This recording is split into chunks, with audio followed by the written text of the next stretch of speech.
Bismillahirrahmanirrahim. Assalamualaikum warahmatullahi wabarakatuh. Febiku hebat, febiku dahsyat.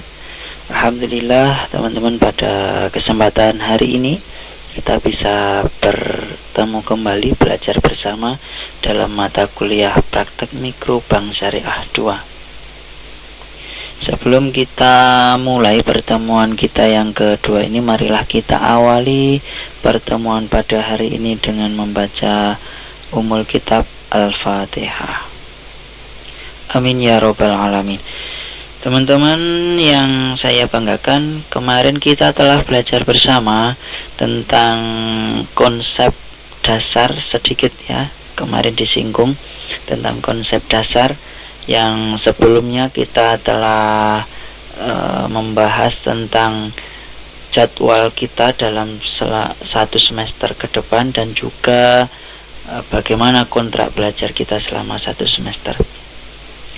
Kemarin sedikit tentang hal-hal yang perlu diingat, bahwa ada beberapa perbedaan dalam akad pembiayaan di perbankan syariah.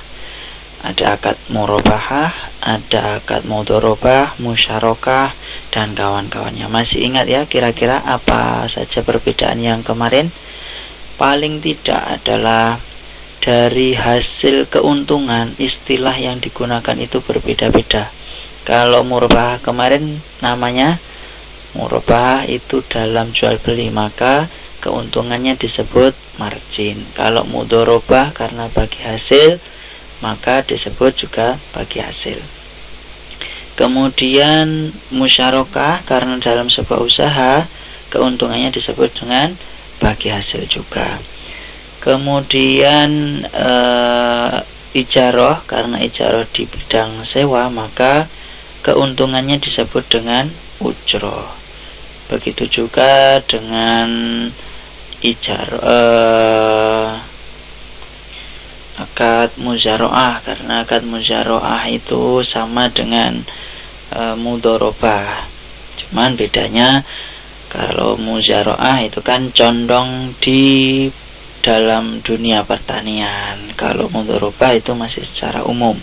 Kemudian yang paling membedakan lagi yaitu dalam akad musyarakah dan juga mudharabah, itu yang sangat mencolok adalah ketika dalam pengumpulan dana dan juga dalam pembagian resiko. Kalau pengumpulan dana dalam musyarakah, maka dananya dikumpulkan atau dihimpun oleh dua belah pihak. Sementara akad mudharabah itu dihimpun atau pendananya hanya dari satu pihak.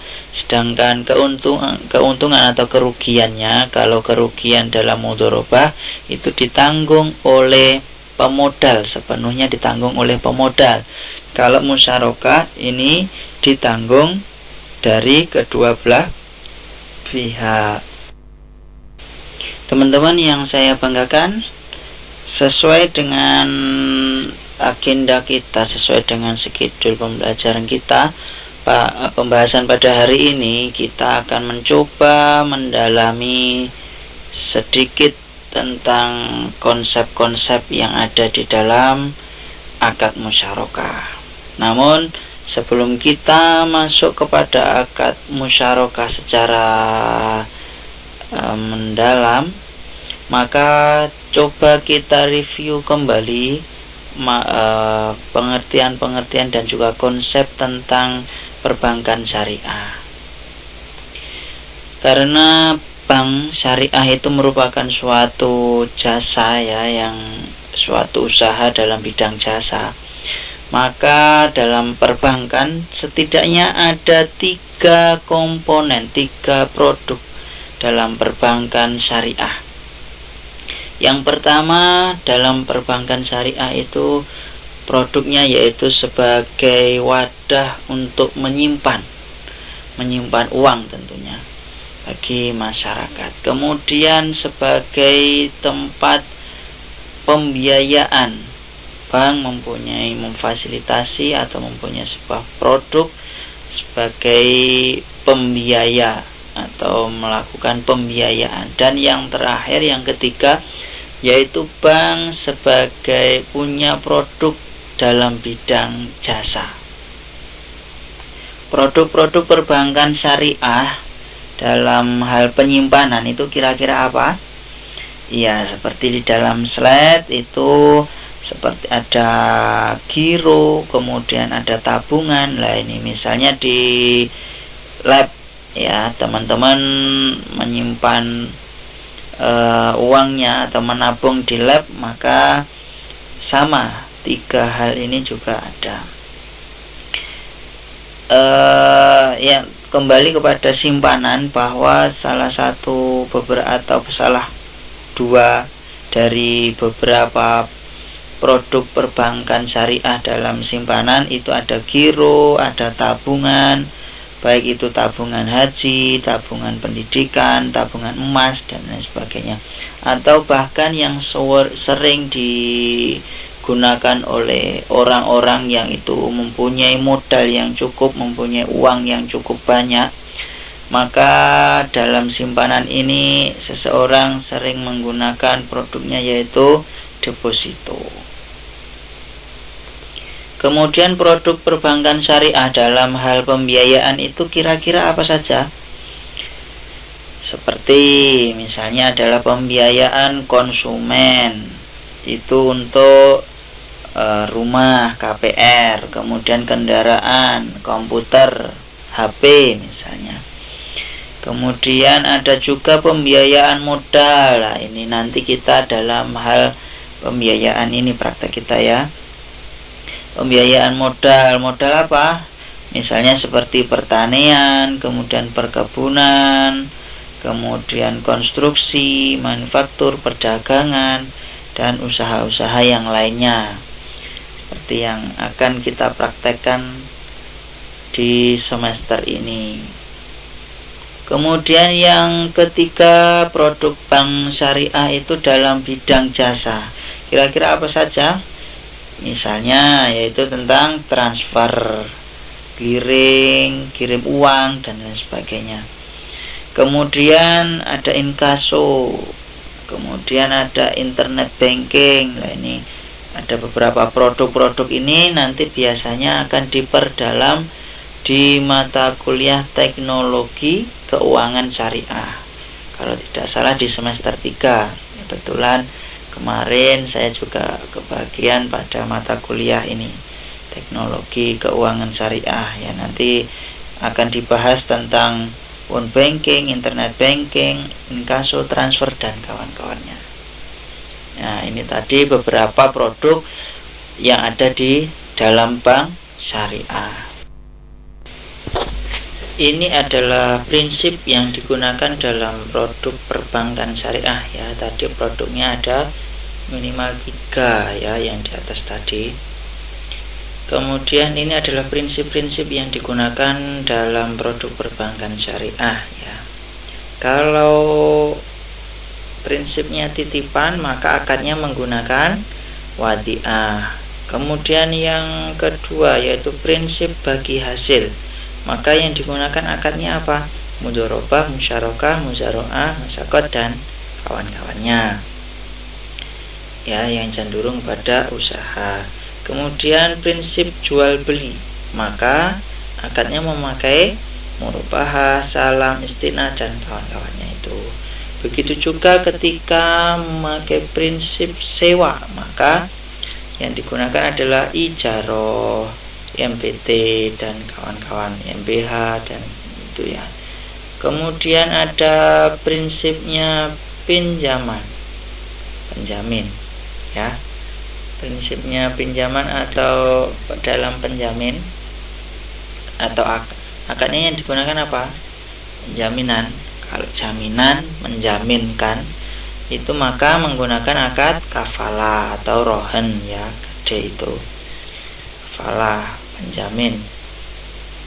Si A itu dijamin utangnya itu oleh si B, maka seperti itu. Atau utang ono si A kae tak jamin, misalnya seperti itu ya.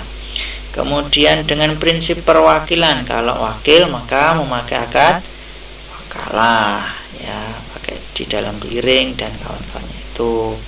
Kemudian prinsip pertukaran, yaitu swarf. Kemudian prinsip pinjaman, yaitu pinjaman biasa seperti qardul hasan, dan nanti juga dipraktekkan oleh teman-teman di akhir, ya, di semester 6 biasanya pakai qardul hasan. Next, selanjutnya tentang konsep dan sistem perbankan syariah. Nah, di sini posisi bank, ya, yang ada di tengah ini. Nah, posisi bank itu adalah sebagai media atau sebagai jembatan penghubung, ya. Kalau di sebelah kiri itu adalah masyarakat yang punya kelebihan dana. Masyarakat yang kelebihan dana. Kemudian di sebelah kanannya bank itu adalah masyarakat yang membutuhkan dana. Nah, posisi bank di tengah ini adalah sebagai penghubung atau jembatan saja. Di sebelah kiri ini karena banyak orang yang kelebihan uang atau kelebihan modal dan lain sebagainya yang ingin menyimpan dananya, maka masyarakat yang ada di sini ditampung oleh bank, ya, dengan menggunakan apa? Menggunakan akad wadiah dan mudharabah. Kalau wadiah itu seperti apa, ya? Seperti teman-teman itu menabung di lab, misalnya seperti itu, yang biasa, itu tabungan biasa, ingin menabung. Nah, kemudian kalau akad mudharabah ini seperti yang saya sampaikan tadi, seperti deposito dan lain sebagainya, tanah modal, nah, dan sebagainya itu, ya, saham. Nah, yang itu yang ada di sebelah kiri. Nah, ini disampaikan atau dihimpun oleh bank. Selanjutnya oleh bank itu disalurkan kembali kepada masyarakat. Tidak ditumpuk di bank. Jadi bank-bank itu jarang yang menumpuk uang atau membiarkan uangnya itu mandek di dalam perbankan. Pasti terus diputar, terus disalurkan. Nah, di sebelah kanan ini masyarakat yang membutuhkan dana. Nah, kemudian posisinya kita itu di mana? Lah, di sini ini, di dalam penyaluran masyarakat itu ada beberapa konsep, ada beberapa akad yang digunakan. Setidaknya bank itu menggunakan akad-akad ini. Ada, kalau bagi hasil dalam sebuah usaha tadi apa? Ada mudharabah, ada musyarakah. Nah, ini yang akan kita praktekkan. Kemudian kalau dalam jual beli, misalnya pengen beli rumah, motor dan lain sebagainya, maka menggunakan murabahah. Kemudian baik itu yang berupa salam atau istisna.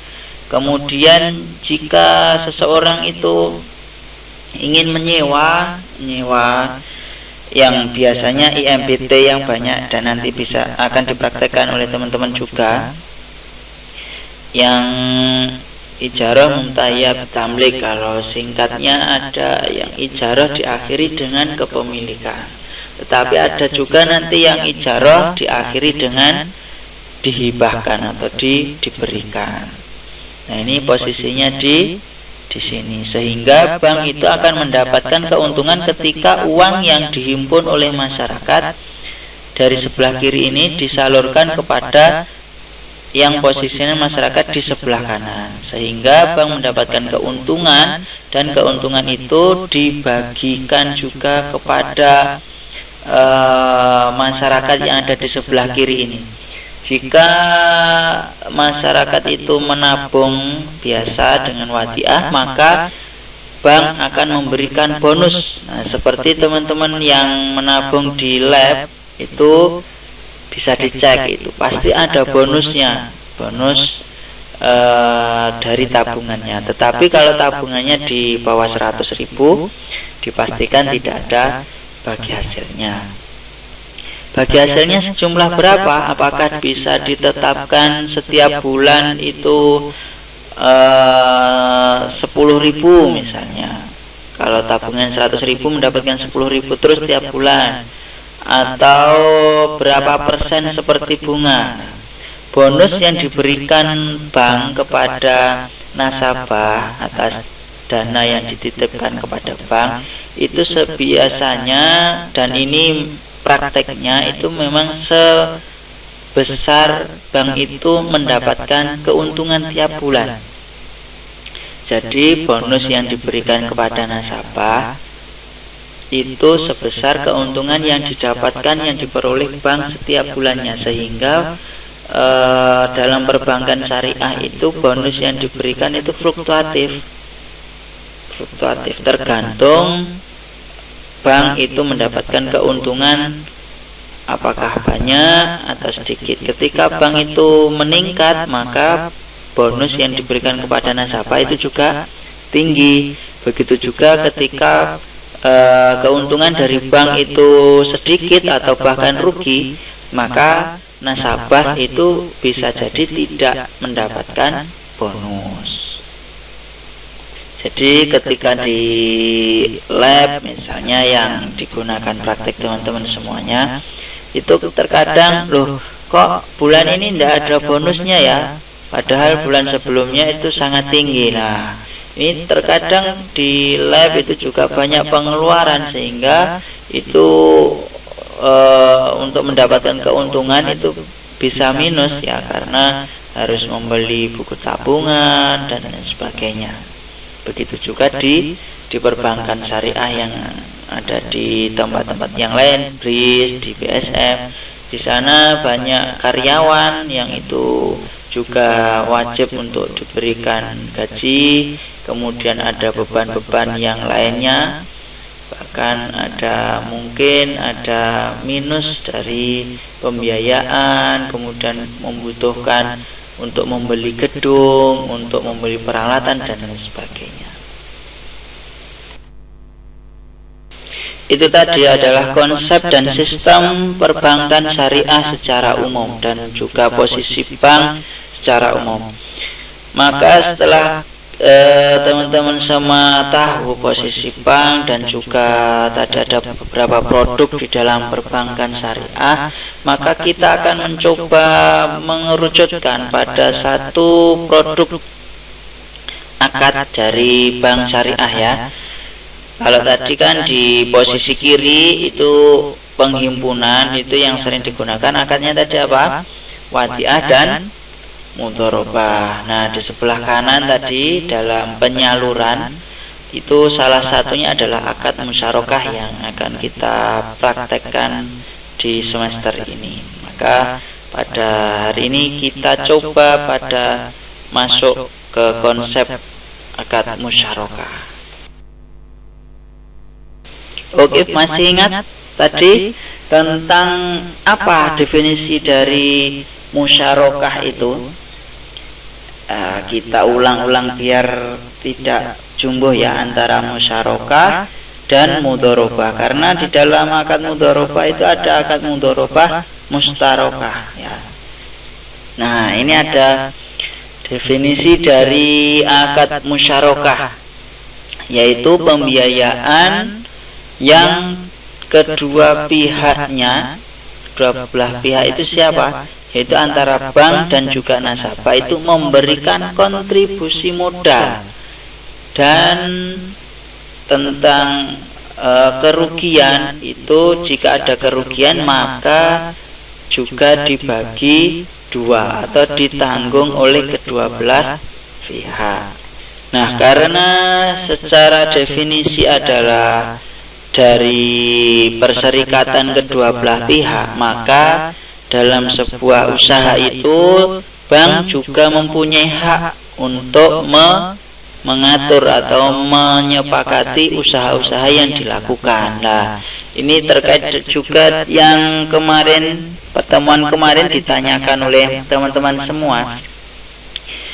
Apakah dalam sebuah usaha musyarakah, akad musyarakah itu ditentukan? Nah, ini ditentukan ya, seperti yang saya jawab di e-learning itu ya.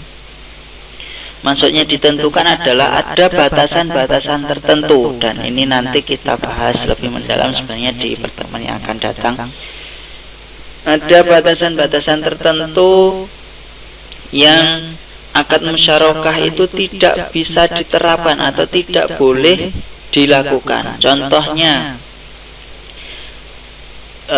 perserikatan kedua belah pihak sudah mencukupi, misalnya dalam usaha usaha miras misalnya, padahal kan secara rukun dan syarat terpenuhi.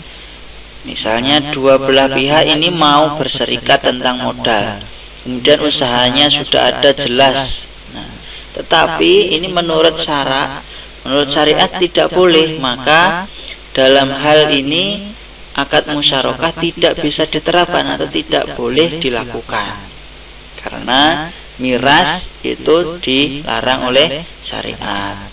Contoh yang lain yaitu usaha prostitusi misalnya. Nah, ini juga tidak boleh, meskipun itu sangat menjanjikan, ya. Meskipun itu sangat menjanjikan. Kenapa kok tidak boleh? Intinya adalah akad musyarakah itu tidak bisa diterapkan atau tidak bisa dilakukan ketika bertentangan dengan syariat. Usaha yang dilakukan itu bertentangan dengan syariat. Dalam akad musyarakah itu ada beberapa kata kunci atau hal-hal yang itu tidak terdapat di akad-akad yang lain.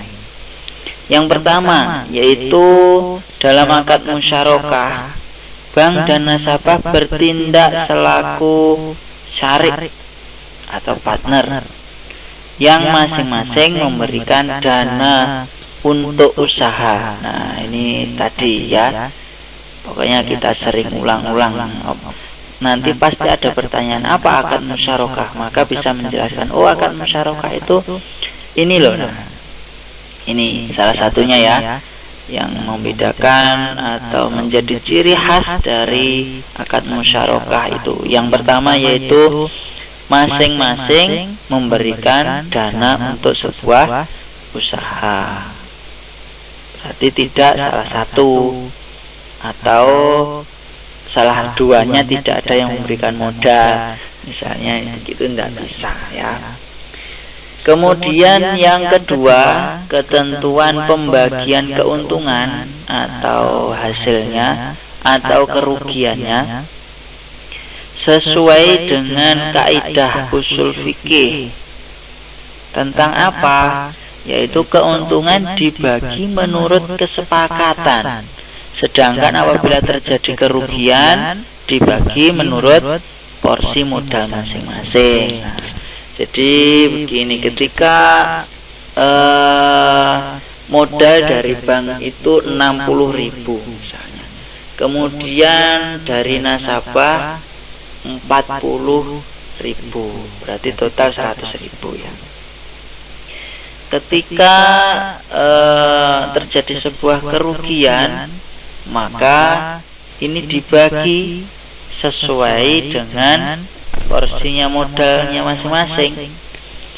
Ketika modalnya besar, berarti nanti kan bagi hasilnya, kalau untung itu mendapatkan besar juga. Nah, ketika rugi maka juga ditanggung lebih besar. Jadi sesuai dengan porsi modal. Ketika dananya nasabah 40.000, maka kerugian itu tentu di bawah perbankan, tanggungannya di bawah bank yang 60.000 tadi. Jadi kerugian itu dibagi dua sesuai dengan porsi modalnya masing-masing.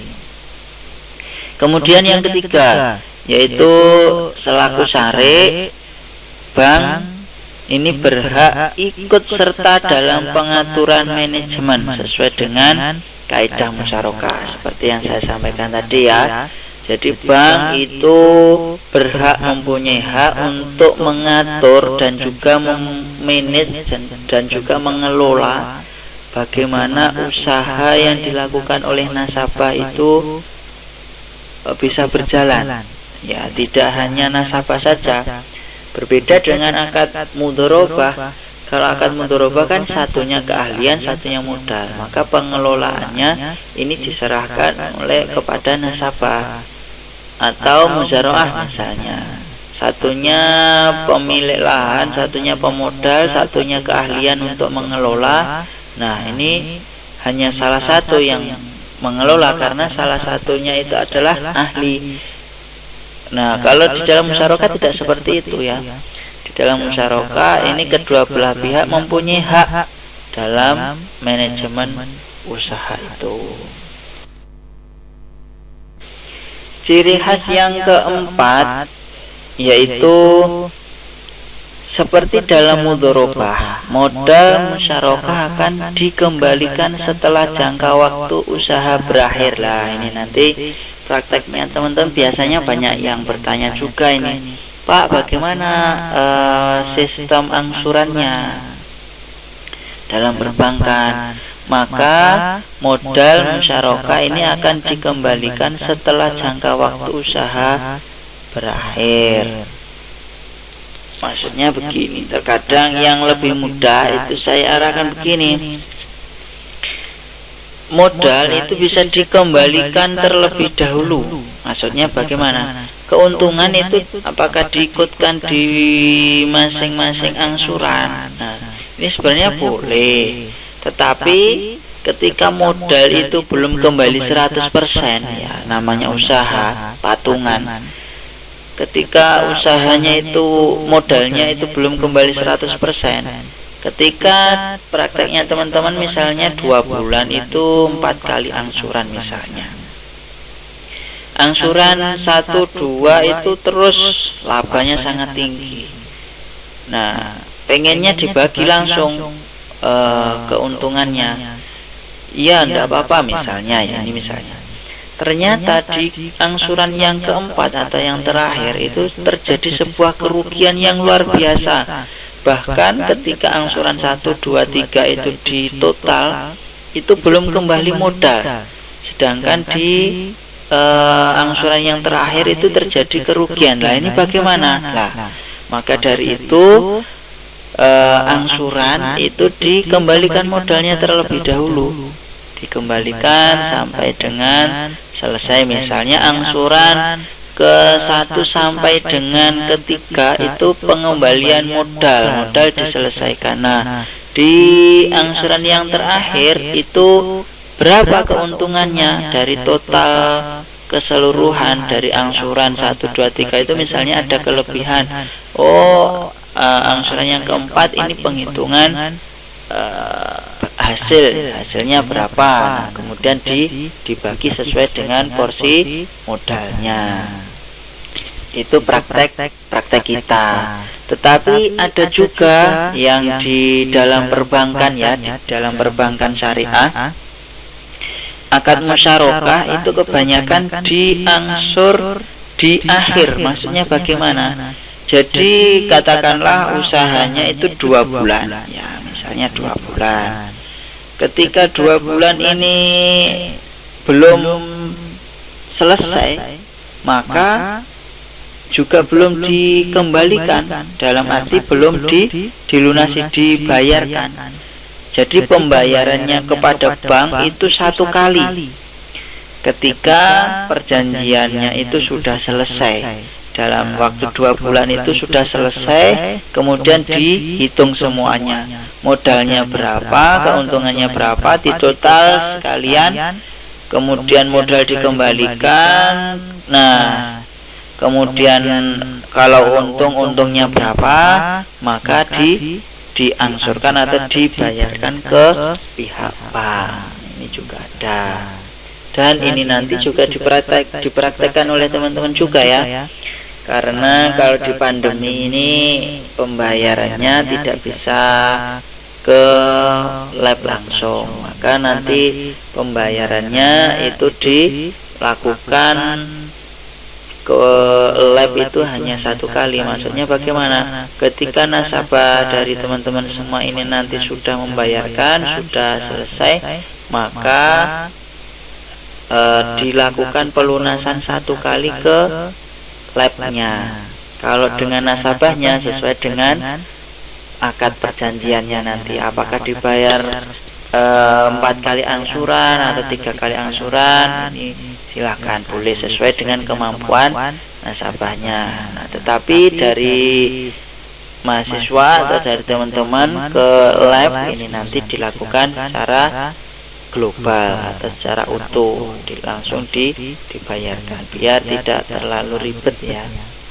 Itu tentang modal, nanti akan saya jelaskan step by step ketika prakteknya. Nanti setelah teori kita membicarakan tentang prakteknya. Kemudian ciri khas dari akad musyarakah yang keberapa? Yang ke-5 ya, yang ke-5, yaitu dalam perbankan ini untuk tidak menyusahkan nasabah. Tidak menyusahkan nasabah. Jadi dalam perbankan terkadang kan berbeli-beli, tidak menyusahkan nasabah. Modal dapat dirinci atau ditabung agar pada saat dikembalikan ini sudah tersedia ya. Nah, tadi ya sudah saya jelaskan bahwa angsuran yang kita praktekkan nanti bisa diangsur. Jadi diangsurkan biar tidak berat, biar tidak mengelompok di belakang ya, terlalu global, terlalu mendol di belakang, jadi nanti terlalu keberatan nasabahnya, sehingga nanti tetap ada angsuran. Kemudian yang terakhir, ciri khasnya dari akad musyarakah itu yaitu mengikuti prinsip syariah. Dalam musyarakah tidak dapat dikenakan jaminan. Nah, dalam sebuah pembiayaan apapun itu sebenarnya tidak diwajibkan adanya jaminan, tetapi boleh menggunakan jaminan ya. Mengapa kok ada jaminan? Loh Pak, pembiayaan kok ada jaminan? Nah, kalau di lab itu kan tidak ada, sebenarnya tidak ada. Tetapi kalau dalam perbankan sungguhan di bank-bank yang lain itu menggunakan jaminan. Misalnya ada BPKB, kemudian ada yang menggunakan akte ya. Akte itu ada, jadi sekian juta sampai sekian juta itu jaminannya hanya akte atau KK, itu ada. Kemudian sekian juta jaminannya BPKB, ada yang sertifikat tanah dan sebagainya. Ini boleh menggunakan jaminan. Acuannya adalah ketika nasabah itu terjadi wan prestasi atau bahkan force majeure atau sesuatu hal yang itu terjadi tidak dikehendaki, misalnya terjadi lari atau terjadi ya, karena manusia itu kan berbeda-beda. Sekarang ketika butuh itu wah apapun jurusnya dikeluarkan, untuk beginilah dan sebagainya. Tapi ketika sudah mendapatkan lah, ini biasanya yang sulit ya dalam pengembalian. Uangnya masih digunakan bayar SPP misalnya, uangnya masih digunakan untuk acara mantenan anaknya misalnya, terkadang itu, dan itu mayoritas seperti itu di masyarakat ya.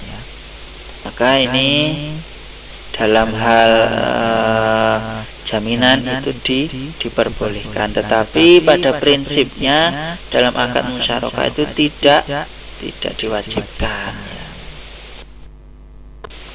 Nah, itu tadi terkait dengan ciri khas dari pembiayaan akad musyarakah. Nah, kemudian bagaimana praktek akad musyarakah ini dalam sebuah perbankan? Nah, ini juga harus bisa menceritakan ya, bagaimana praktek akad musyarakah dalam perbankan, bagaimana akad mudharabah dalam perbankan. Nah, ini yang pertama ada nasabah yang butuh ini ya, kemudian ada bank. Maka keduanya ini melakukan sebuah kontrak. Kontrak apa? Untuk melakukan sebuah usaha yang itu harus tidak boleh keluar dari syarat tadi.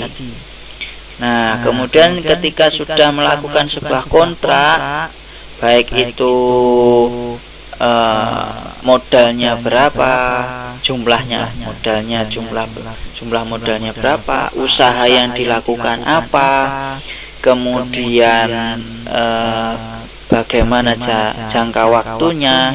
Nah, kemudian setelah adanya kontrak, ya ini nanti adanya akad yang teman-teman memproses nanti juga ada ini.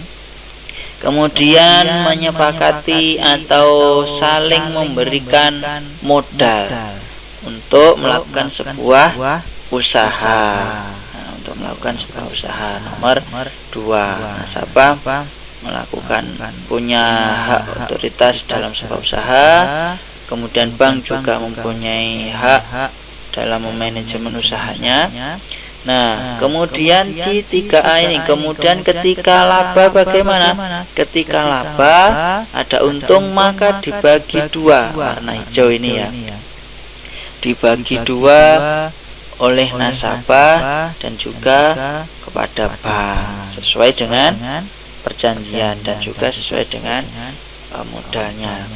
Kemudian bagaimana ketika terjadi kerugian? Nah, sesuai dengan yang kita bahas di awal-awal. Nah, ini yang di sebelah kanan ini rugi, yang merah ini ya. Maka ini juga dibagi 2, nasabah dan juga pihak bank. Jadi tadi ada kontrak, perjanjian kedua belah pihak, kemudian ada melakukan sebuah usaha dan modal dari kedua belah pihak. Kemudian jika untung ini dibagi 2, jika rugi ini dibagi 2. Nah, bagaimana nanti pembagian dari keuntungan akad musyarakah? Nanti di pertemuan yang akan datang saya jelaskan ya. Ini juga nanti biasanya teman-teman terkait dengan prakteknya ini juga banyak yang bingung, Pak, bagaimana cara bagi hasilnya? Biasanya begitu. Ini adalah skema secara umum akad musyarakah. Jadi jika ditanya oleh masyarakat, jika ditanya oleh teman-teman atau bahkan di dalam UAS, UTS nanti keluar menjelaskan bagaimana praktek akad musyarakah, maka ada dari skema ini bisa dijelaskan.